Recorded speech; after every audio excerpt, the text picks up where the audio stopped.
Good morning, everybody. Sorry I'm not with you today. I'm at the county-wide department chair meeting, but I will be back on Thursday. We're going to kind of breeze through a quick start with the UK today, and then most of the period will be for you guys to work through doing some test corrections on your multiple choice part of your test from last time, and we'll try to get the free response back to you by the end of the week.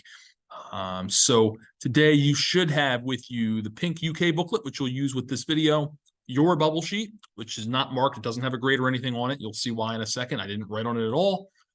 And then the yellow test book with the questions on it. So you'll be able to use that in just a moment as we get into today's assignment. So step one, watch this video, complete a couple terms that we have in the pink packet.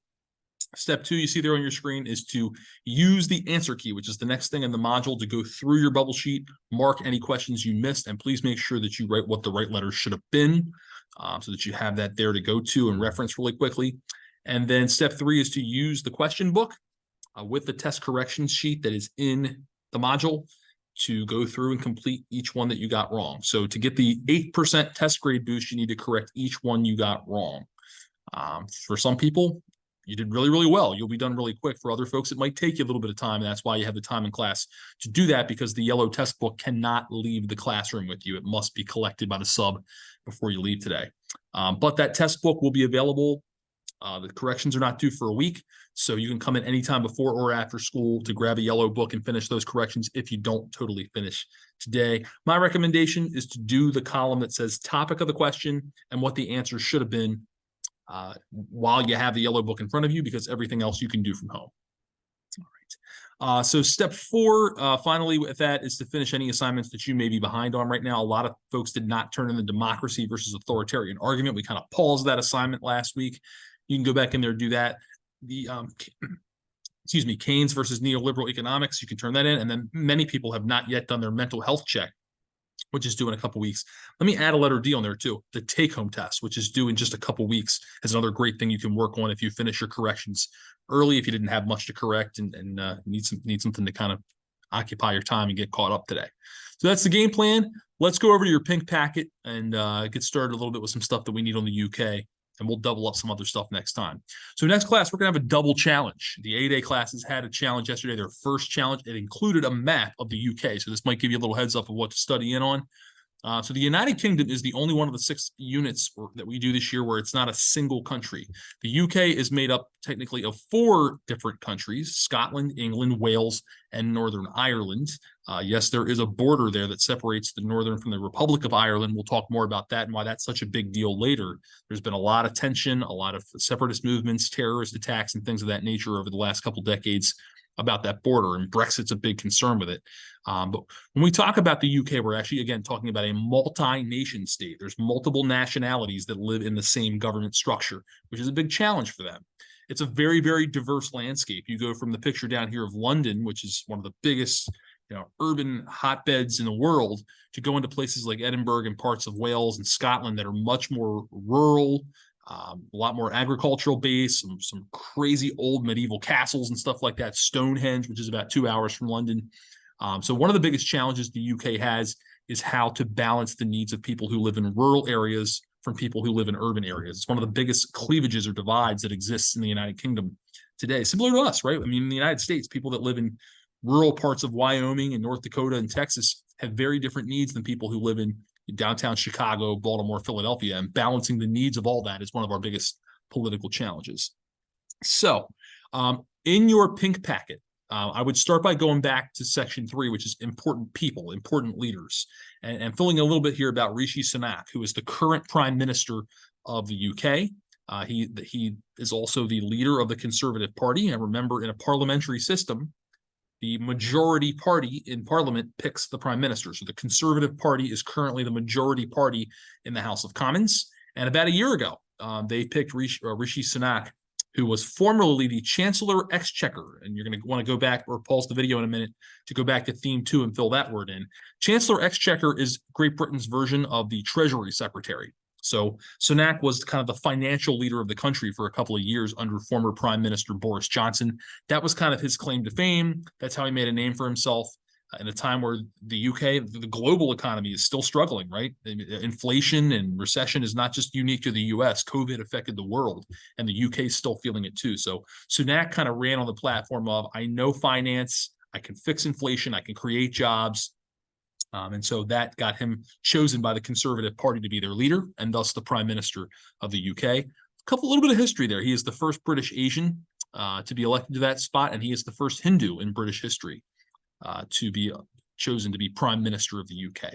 But again, very conservative in nature. He's done some things like delaying the tax increases that were supposed to be hiked up on diesel fuel companies, one of the green energy policies. And he also, and we'll see the video clip next class, has really combated with Labour Party over the issue of illegal immigration. He, much like the Republicans in the United States, want much tougher borders, much tougher crackdown on illegal immigration. And we'll look at one of the showdowns that happened in Parliament on that issue next time. If you also go back into part 2, there's 3 parts of your pink packet. In part 2, which is the vocabulary part, you also want to find this one, question time. We're going to watch a clip of this next class, but question time is one of the primary ways that the Prime Minister and his cabinet ministers are held accountable. So to kind of promote transparency. And what happens is every day in the House of Commons, all of the MPs or members of Parliament have the opportunity to ask questions to the Prime Minister and to their cabinet ministers, right? In the United States, we call them cabinet secretaries, but in the UK, they're called cabinet ministers. And in question time, the Prime Minister and the ministers are asked a variety of questions. This can sometimes last 20 minutes. Sometimes it can last an hour. But it's a time where they're obligated to answer the questions of the other MPs about what the administration is working on, what's going on domestically, what's going on in trade, what's going on in foreign policy.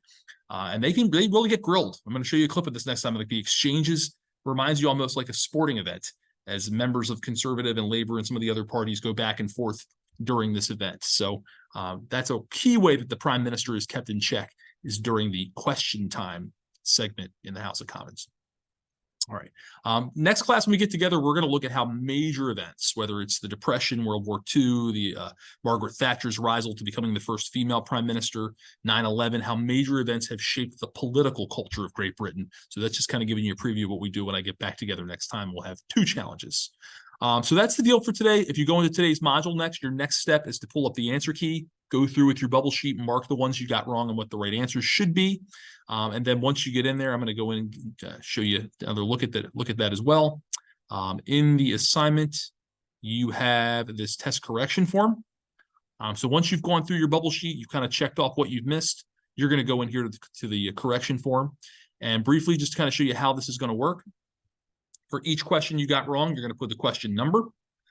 Topic of question. That means you don't have to rewrite the question. Just what was the topic? Was it about democracy? Was it about interest groups? Was it about political parties? What was the topic of the question? I'm going to say this part 3 times in this column, and people are still going to probably do this wrong, and I'll follow up with you. Where in the column that says, what was the answer supposed to be? Type out the answer. Do not just type the letter. Do not just type the letter. Do not just type the letter.